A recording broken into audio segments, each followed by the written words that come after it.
नमस्कार, मैं हूं एनवी शर्मा और आप ये देख रहे हैं एनवी शर्मा का ये स्पेशल शो। स्पेशल इसीलिए कह रहा हूं क्योंकि आज पहली बार हम एक वर्चुअल मीटिंग कर रहे हैं हमारे गेस्ट से। और हमारे गेस्ट कोई ऐसे ऐसे नहीं बल्कि बॉलीवुड के, इंडिया के फेमस स्टार है किशोर भानुशाली साहब, जिनको हम जूनियर देवानंद भी कहते हैं। और इससे पहले इसी स्टूडियो में 5 साल पहले यहाँ पर आए थे और उन्होंने हम सबका मनोरंजन किया था। उम्मीद करता हूँ आज भी ये मनोरंजन करेंगे। सबसे पहले मैं स्वागत करता हूँ आपका किशोर भानुशाली साहब, स्वागत है आपका। सर थैंक यू जी जी। सर ये बताइए कि आप फिल्म इंडस्ट्री में आज कम से कम 4 दशकों से यहाँ पर सेवा दे रहे हो। फिल्मों में आना कैसे हुआ सर? ये आमतौर पे एक पहला ही क्वेश्चन रहता है और जो जहन में रहता है दर्शकों के, तो मैं जानना चाहता हूँ कि फिल्म इंडस्ट्री में आपका आना कैसे हुआ? क्या ये एक्सीडेंटल था?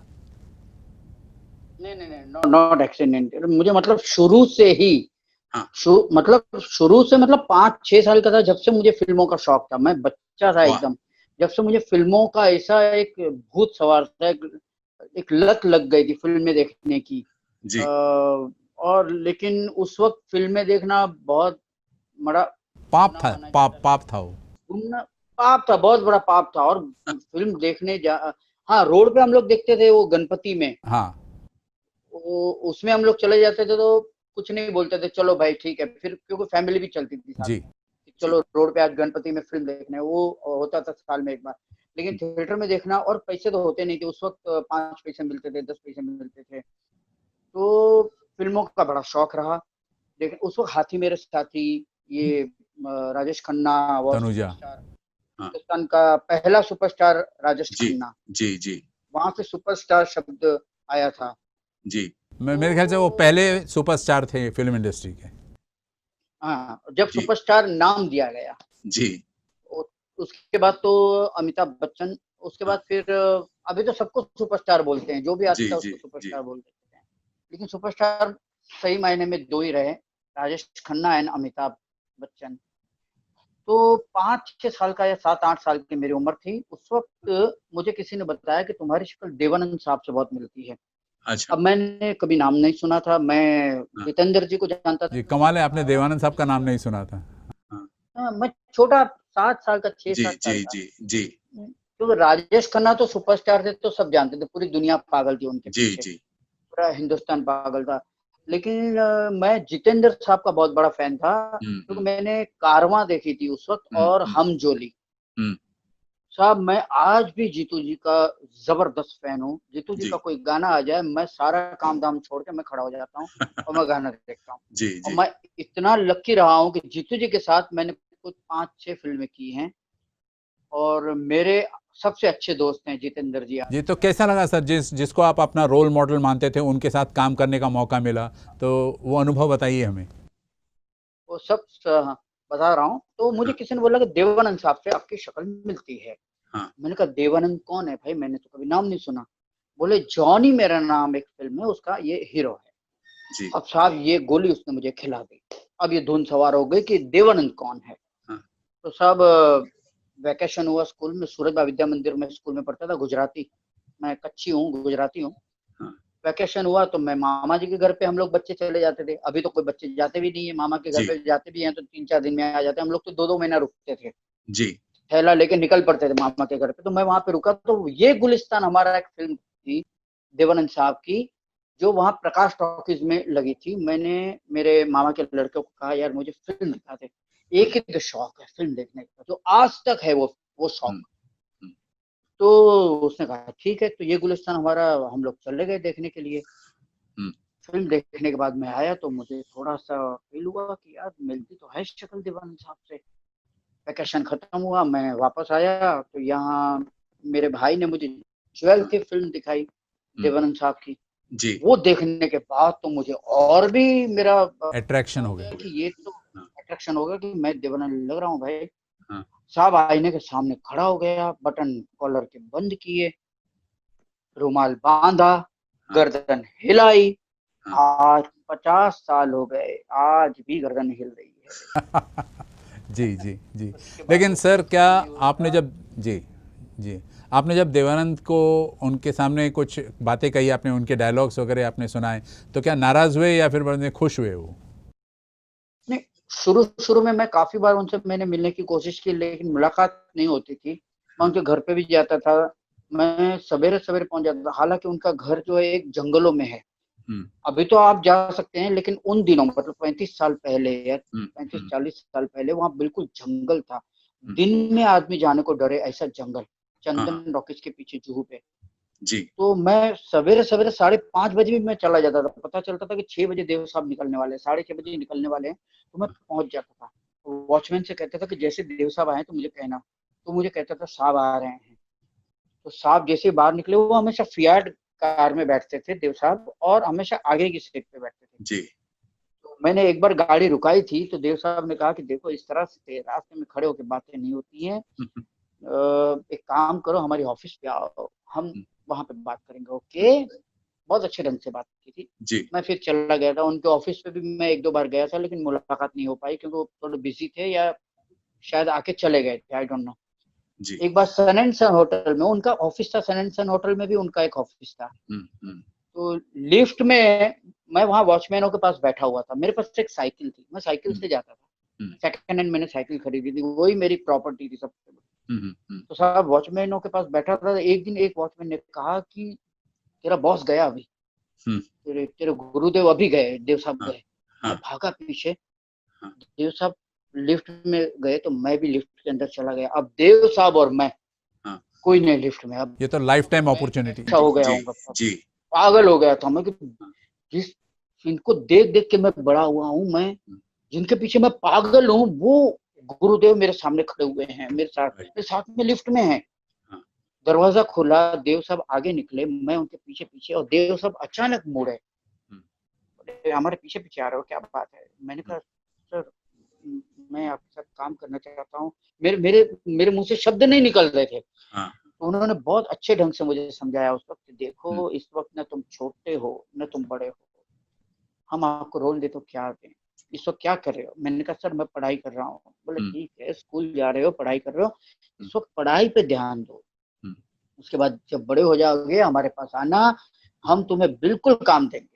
ओके, बहुत अच्छे ढंग से मुझे समझाया, फिर मैं चला गया। तो वो वादा निभाया सर उन्होंने?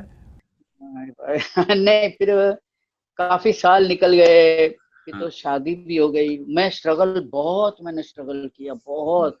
ये ऑफिस वो ऑफिस, ये स्टूडियो वो स्टूडियो, ये प्रोड्यूसर वो डायरेक्टर, सबसे मैं मिला।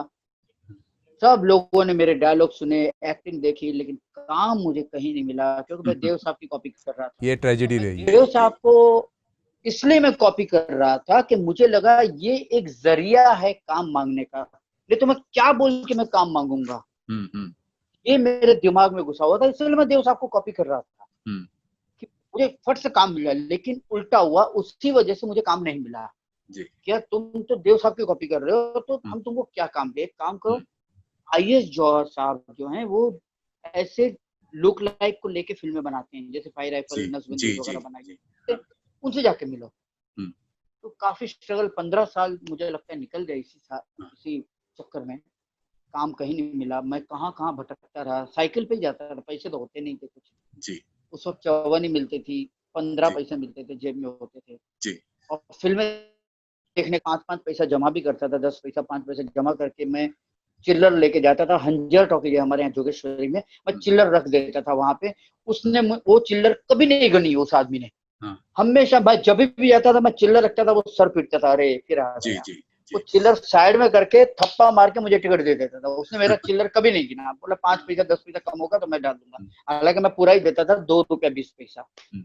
सर हालांकि आप एक कॉमेडियन जैसे ज़्यादा जाने जाते हो, लेकिन रामगढ़ के शोले में आपने एक मेन रोल किया था।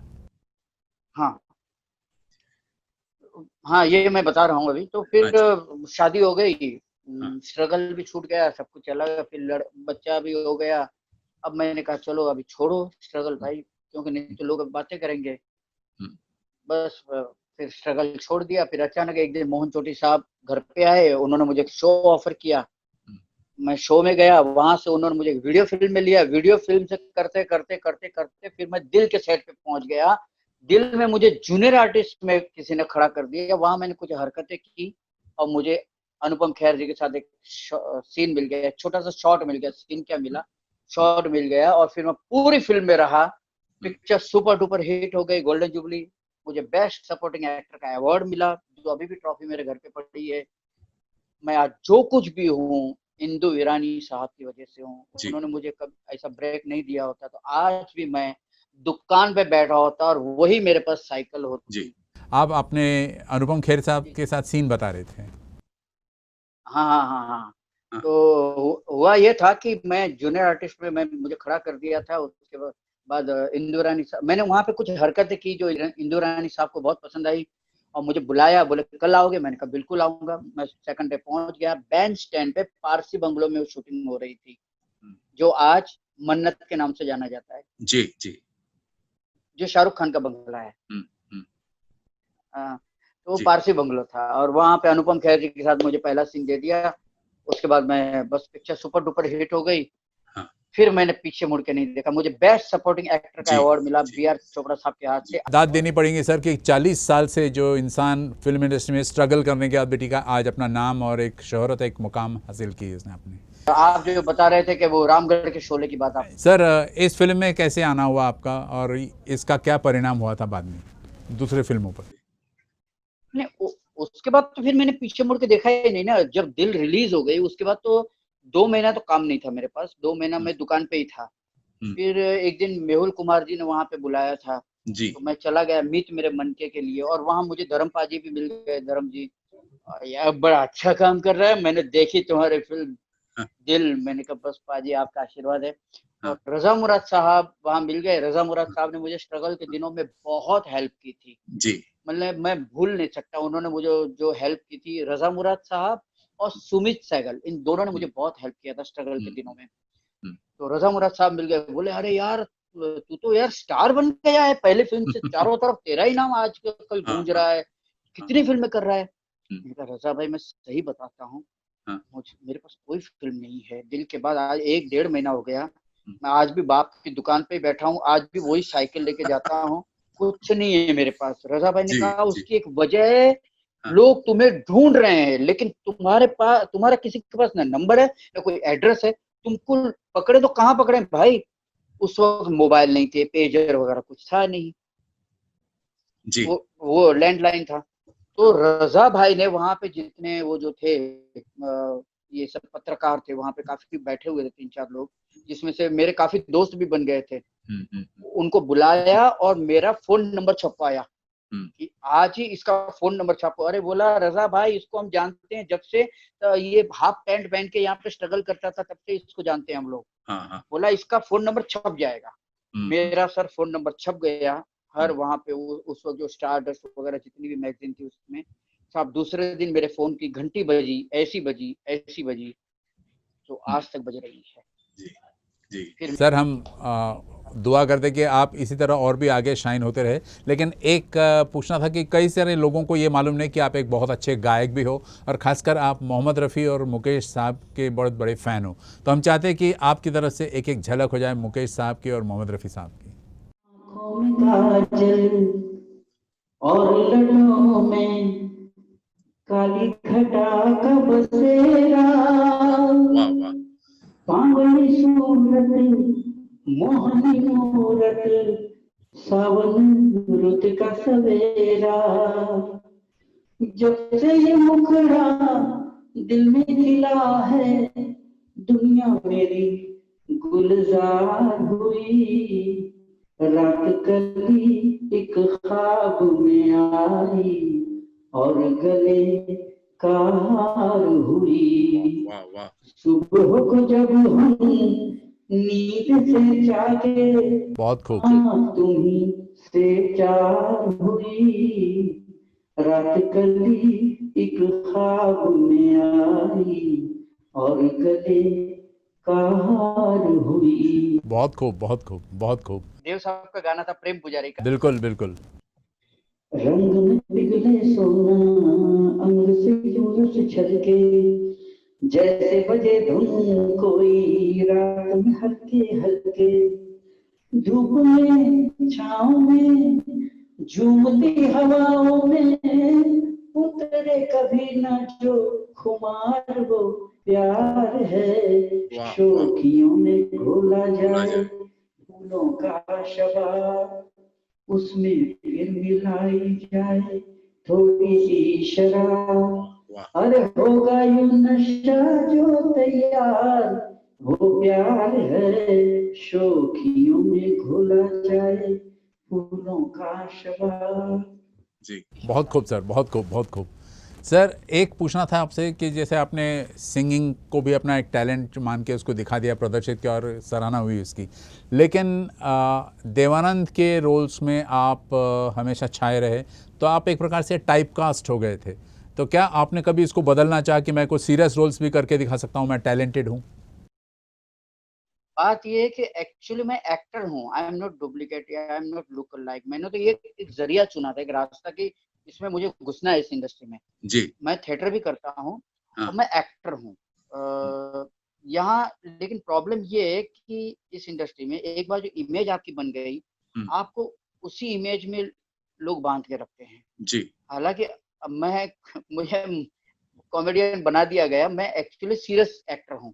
जी, मुझे क्राइम पेट्रोल, जो अगर आप देखते होंगे, हाँ देखता हूँ, क्राइम पेट्रोल देखता हूँ। मुझे उस तरह के रोल करने बहुत पसंद है, नेचुरल रोल करने बहुत पसंद है। लेकिन चलो भाई, लेकिन इसी से मुझे आज पहचान मिली है। हाँ। आज लोग जानते हैं तो लोग कॉमेडी से जानते हैं, लोग देवानंद के नाम से जानते हैं। इतनी बड़ी हस्ती देवानंद साहब, उनका नाम उनके प्रोटेजी आप हुआ उनके। जी, जी। हाँ, उनसे मेरा नाम, हालांकि देवानंद साहब के पांव की जूती भी नहीं हूं मैं। वो बहुत बड़ी हस्ती है देवानंद साहब, या उनके सामने कुछ भी नहीं है, लेकिन इतनी बड़ी। सर ये अपने आप में एक बहुत बड़ी बात है कि आप उनके शैडो में भी जी रहे, तो बहुत बड़ी बात है सर ये। बहुत बड़ी बात है साहब, इतनी बड़ी हस्ती का नाम। जी, तो जी। सर अब ये इमेज बन गई है और इतना प्यार लोगों का मिल रहा है। जिस आदमी ने कभी सोचा नहीं था मैं कभी ट्रेन के एसी डब्बे में बैठूंगा, एसी कोच में भी मुझे कभी अंदर बैठने मिलेगा। फ्लाइट तो ऐसे देखते थे कि अच्छा ऐसी जा रही है, फ्लाइट में कौन बैठता होगा। 5 स्टार होटल बाहर से देखते थे कि कौन रहता होगा। सर आज हर तीसरे दिन हम लोग फ्लाइट में जा रहे हैं, वहां पे 5 स्टार होटल में रुकते हैं और इतना प्यार लोगों का मिलता है जी। इतना लोग। देखिए सर, हम नागपुर वासी सबसे पहले आपके थ्रू कार्यक्रम करा रही है। Thank you. तो और अंदाज आज मेरा इंटरव्यू ले रहे हैं। हाँ। यही तो मैं वही तो कह रहा हूँ कि आज वो उसी वजह से ना कि आज वो देवानंद साहब का नाम जो मुझे मिला है, वो जो मेरा नाम जो उनके साथ जुड़ा हुआ, उसी वजह से वो प्यार ही मिला है मुझे। जी सर, आम तौर पे ये देखा गया कि लोग टेलीविज़न से फिल्मों की तरफ रुख करते हैं, लेकिन आपने पहले फिल्मों में काम किया और आजकल टेलीविज़न में छाए हो। यहाँ तक कि भाभी जी घर पर है जो है, आपने तो कमाल ही कर दिया इसमें। अरे नहीं, क्या कहेंगे सर आप? प्यार है आप लोगों का। नहीं, देखिए उस वक्त तो फिल्में थी, टीवी सीरियल इतनी होती भी नहीं थी। अभी तो सीरियल ही सीरियल हैं। हाँ। तो ढेर लगा हुआ, कितनी सीरियलें हैं पता ही नहीं। तो मेरी शुरुआत ही फिल्मों से हुई। तो अभी फिल्में शायद मैं 100 सवा 100 पता नहीं कितनी फिल्में मैंने की, लेकिन धीरे धीरे अभी फिर सीरियल की तरफ भी बढ़ता गया। ऑफर जब आने लगी, मैंने सबसे पहली सीरियल की थी शायद शक्तिमान। जी, मुकेश खन्ना जी की। उसमें मेरा रोल बहुत अच्छा था। एग्जैक्टली चोर था मैं, नवरंगी चोर। जी 60-70 एपिसोड या 100 एपिसोड मैंने किए थे। उसके बाद फिर मैंने दूरदर्शन पे काफी काम किया। फिर आशा पारेख जी की सीरियल मैंने की थी, उन दिनों स्टार प्लस पे चलती थी। जी तो फिर मैंने फिल्में शुरू की, लेकिन अभी सीरियल का दौर वापस शुरू ऐसा हुआ है। और भाभी जी आज टॉप पर सीरियल है, आज नंबर 1 है। ये जी, और ये सभी लोग पसंद करते हैं मुझे। जी जी जी। तो बस वहां पे मैं गया और मैं एक्चुअली पता नहीं, मैं ये कुछ सोच के गया था कि कुछ अलग रोल मिलेगा, कुछ भोजपुरी मैं करूंगा, लेकिन वहां मुझे कमिश्नर का रोल मिला। हालांकि मैं खुद सोच में पड़ गया। मैंने कहा कमिश्नर, 5 फुट 3 इंच का कमिश्नर कैसे हो सकता है भाई? रेशमपाल सिंह। किसी एंगल से मैं किसी एंगल से मैं कमिश्नर नहीं लगूंगा। कमिश्नर होता है, एक पर्सनैलिटी होती है। एक होता है विनोद खन्ना, जैकी श्रॉफ, ये पर्सनैलिटी होती है कमिश्नर की।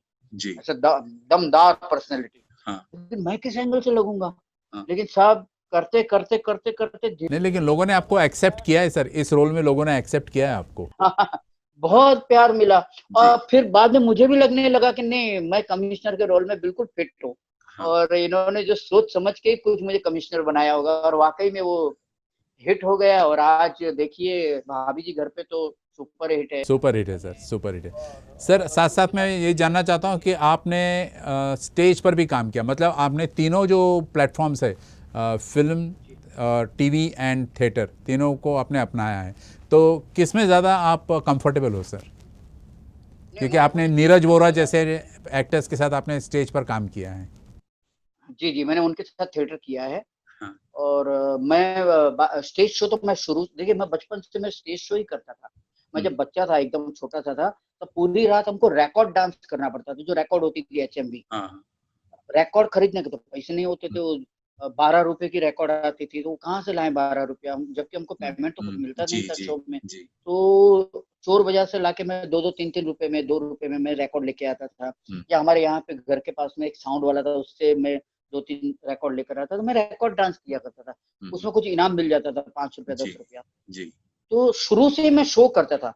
और मेरे बड़े भाई जो है वो मुकेश में गाना गाते थे, तो मुझे गाने की ट्रेनिंग वहीं से मिल गई थी। तो मैं भी बाद में मैंने मुकेश जी के गाने की मैंने ट्रेनिंग शुरू की। तो मुझे तीनों में मजा आता है। जब मैं अभी देखो मैं कर रहा हूँ हप्पू सिंह की उल्टन पलटन सीरियल है। ज़्यादा चैलेंजिंग कौन सा हो जाता है सर, टीवी या थिएटर या फिर बाद में फिल्म्स? थिएटर बहुत चैलेंजिंग होता है। थिएटर में देखिए, शो में तो हमको पता है ये गाने, अच्छा शो में भी यही होता है कि ऑन द स्पॉट आपको जो है गानों की फरमाइश आ जाती है। ऑन द स्पॉट कुछ किसी ने कुछ बोल दिया तो आपको तुरंत आपको जवाब देना पड़ता है, वो भी टफ है। और प्ले में तो आपको कोई रिटेक नहीं है थिएटर में, लेकिन थिएटर में बहुत मजा आता है क्योंकि वहां आप किंग हैं। शो में भी आप जो है किंग है एकदम। और सीरियल और फिल्मों में ये है कि आपको मौका मिलता है, एक रीटेक का भी मौका मिलता है सर। रिटेक का मौका मिलता है, आपके पास थोड़ा टाइम भी रहता है। हालांकि सीरियल में इतना टाइम आपको नहीं मिलता है। आपको जैसे स्क्रिप्ट आती है, आपको 10 मिनट में तैयार होना है। जैसे स्क्रिप्ट आई वैसे आपको रीडिंग के लिए बुलाया जाता है। आपने रीडिंग की, सीधा बोलते हैं चलिए अभी सेट पे आप जब तक लाइटिंग वाइटिंग लग रही है, आपके पास टाइम है 5 मिनट का या बहुत बहुत 10 मिनट का। उसमें आप मेंटली सब डायलॉग याद कर लीजिए और आप तैयार हो जाइए, और वो हो जाता है। अब आदत सी बन गई है, अब वो कुछ नहीं लगता है हम लोगों को। जी सर, आपने शुरू में कहा कि आप एक स्ट्रगलिंग एक्टर थे और काफ़ी स्ट्रगल करनी पड़ी आपको, तब कहीं आज इतने एस्टेब्लिश्ड है। लेकिन आपका जो लड़का है करण, तो ये आप जितना स्ट्रगल तो नहीं किया होंगे, लेकिन फिर भी एक एस्टेब्लिश्ड एक्टर हो रहा है आजकल। सर वो आज मतलब कमाल का एक्टर, कमाल का राइटर, कमाल का डायरेक्टर। मतलब अगर आप दोनों बाप बेटे में कंपेयर किया जाए तो फिर आपने जितनी स्ट्रगल की उतनी उन्होंने स्ट्रगल नहीं किया, फिर भी एस्टेब्लिश हो गए वो। लेकिन 17,000 मैं जन्म ले लूं, मैं करण नहीं बन सकता। सर मैं उसको आप परफॉर्मेंस करते हुए देखेंगे थिएटर में, मैं जिंदगी में वो परफॉर्म नहीं कर सकता हूँ। मैं उसके सामने कमाल है, भी नहीं हूँ। मैंने प्ले देखे, English play, Gujarati play, Hindi play, क्या राइटिंग है, क्या लिखता है प्ले, क्या डायरेक्ट करता है और क्या वो एक्ट करता है। सर जैसे प्ले खत्म होता है, लोग खड़े होके 5 मिनट तक कंटिन्यूस तालियां बजाते हैं। जी यही तो रिकॉग्निशन है सर। लेकिन एक बात है, उसने मुझे कहा है, मैं कभी आपका नाम इस्तेमाल नहीं करूंगा, मैं कभी नहीं बोलूंगा मैं जूनियर देवानंद का बेटा हूँ, मैं किशोर का बेटा हूँ। और मैंने भी कहा है मेरा नाम नहीं। एग्जैक्टली सर आज ये हाल है कि लोग उसके नाम से मुझे जानते हैं। कई जगह पे मैं जाता हूँ, आप करण के पापा हो क्या, ये कह के बुलाते हैं। उस वक्त जो प्राउड होता है sir, it's a proud moment sir, क्योंकि इतना ग्रेट एक्टर है, कितना ग्रेट डायरेक्टर है, उसको आप परफॉर्म करते हुए मैं आपको कभी एक लिंक भेजूंगा, आप देखना, जीनियस। श्योर कुछ भी नहीं हूँ उसके सामने, मैं कुछ भी नहीं हूँ उसके सामने। जी तो उसको नहीं, ऐसा नहीं कि उसको स्ट्रगल नहीं करना पड़ा सर, वो आज भी स्ट्रगल कर रहा है। आज भी मेरा नाम कहीं नहीं लेता है वो। मैं कई जगह बोलता हूँ मैं तेरा नाम रिकमेंड करता हूँ यहाँ पे सीरियल में, बोलता है नहीं मुझे सीरियल की बहुत ऑफर है आ रही है, लेकिन इस वक्त मुझे सीरियल नहीं करना है। मुझे वो करना है जो मेरा एक टारगेट है, मेरा एक मकाम, मुझे एक जगह मुझे पहुंचना है। यही तो कॉन्फिडेंस है सर, यही कॉन्फिडेंस है। तो मुझे सीरियल इस वक्त नहीं करनी है। उसने की कसौटी जिंदगी के। सर काफ़ी समय हो गया, आपने किशोर कुमार का तो गाना गा दिया, हमें और एक गाना ज़रूर सुनाइएगा। बिल्कुल बिल्कुल, मैं मुकेश जी का सुनाऊं? बिल्कुल सर।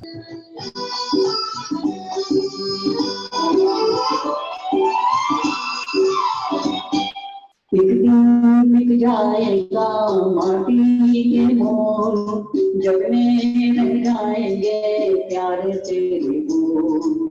एक दिन बिक जाएगा माटी के मोल, जग में रह जाएंगे प्यारे तेरे बोल। डूबे के हाथों को देखकर अपने की कोई निशानी छोड़ फिर दुनिया से डोल। एक दिन बिक जाएगा माटी के मोल, जग में रह जाएंगे प्यारे तेरे बोल। ला ला ला ला ला ला ला ला। अनहोनी पथ में कांटे लाख बिछाए, होनी तो फिर भी बिछड़ा यार मिलाए। अनहोनी पथ में कांटे लाख बिछाए, होनी तो फिर भी बिछड़ा यार मिलाए। ये बिरहा ये दूरी तो पलटी मजबूरी, फिर कोई दिलवाला काहे को घबराए। तरम पम धारा जो बहती है मिलके रहती है, बहती धारा बन जा फिर दुनिया से डोल। एक दिन बिक जाएगा माटी के मोल, जग में रह जाएंगे प्यारे तेरे बोल। ला ला ला ला। बहुत खूब सर, बहुत खूब। ला ला ला ला ला।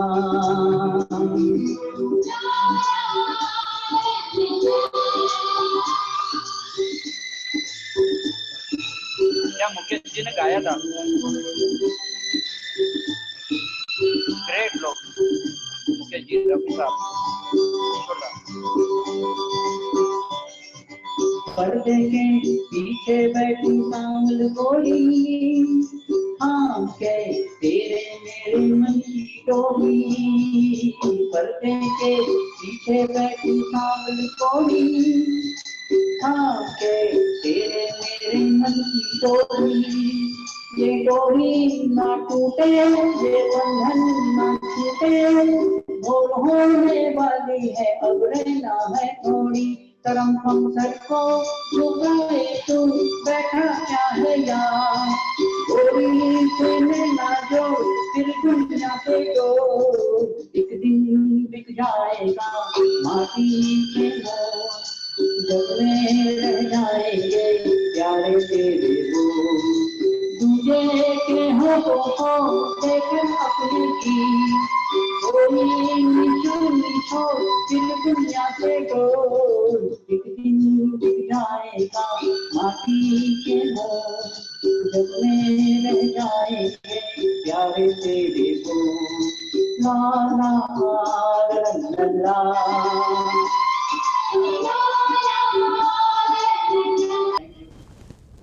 Great sir, great sir. वक्त हो चला है। मैं चाहता हूं कि एक एडवाइस अगर आप दोगे, खासकर स्ट्रगलिंग यूथ को जो फिल्मों में आना चाहते हैं या इस हिसाब से कोई भी क्षेत्र में जाना चाहते हैं, तो क्या एडवाइस होगी वो? खास करके जो फिल्मों में आना चाहते हैं, हाँ, वो ये सोच के ना आए कि अरे यार हम तो शाहरुख खान सलमान खान को एक दिन घर पे बिठा देंगे। अरे अब यहाँ बहुत मेहनत है साहब, बहुत स्ट्रगल है। ये सोच के मत आना कि वहाँ यहाँ बॉम्बे पहुंचते ही सीधा काम मिल जाएगा। यहाँ रोज हजारों लोग आते हैं और वो जो लड़के हैं वो शेयर करके रहते हैं एक रूम में, 4 लड़के 5 लड़के, और डेली 10-10 जगह पे ऑडिशन देते हैं। आपको ऑडिशन रोज देना है। और अब तो ये टाइम आ गया कि मैंने भी काफी ऑडिशन अभी दिए, कम से कम 100-150 ऑडिशन मैंने दिए हैं 3-4 साल में। तो आपको अभी ये नहीं देखते कि आपने कितना काम किया है, कितनी फिल्में की हैं। अब तो आप यूँ समझो कि आप पहली बार जैसे बॉम्बे आए हो, तो ये सोच के ना आए कि जाते ही काम मिल जाएगा। आप श्रद्धा एंड सबूरी, आपको पैशन रखना है और आपको अपना मकसद छोड़ना नहीं है।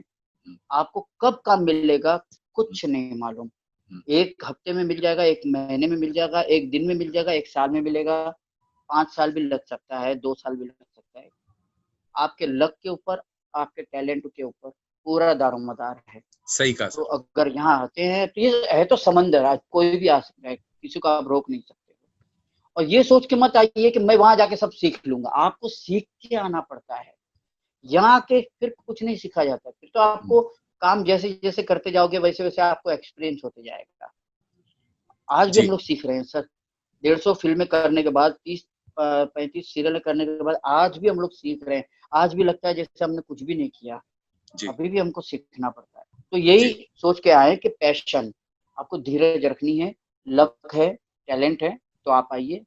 किसी ने बोल दिया अरे जा यार वहां पे तो ऐसा, तो मत आइए, किसी के कहने पे मत आइए, आप अपने भरोसे पे आइए। बहुत बहुत शुक्रिया सर हमसे जुड़ने के लिए। और चलते चलते आपके लिए आपकी पर्सनैलिटी, आपकी आवाज़, आपकी मेहनत, आपका जो एक फिगर है, फिजिक है, उसको देखकर एक शेर याद आया, अगर आप इजाज़त दें तो मैं बोल दूं।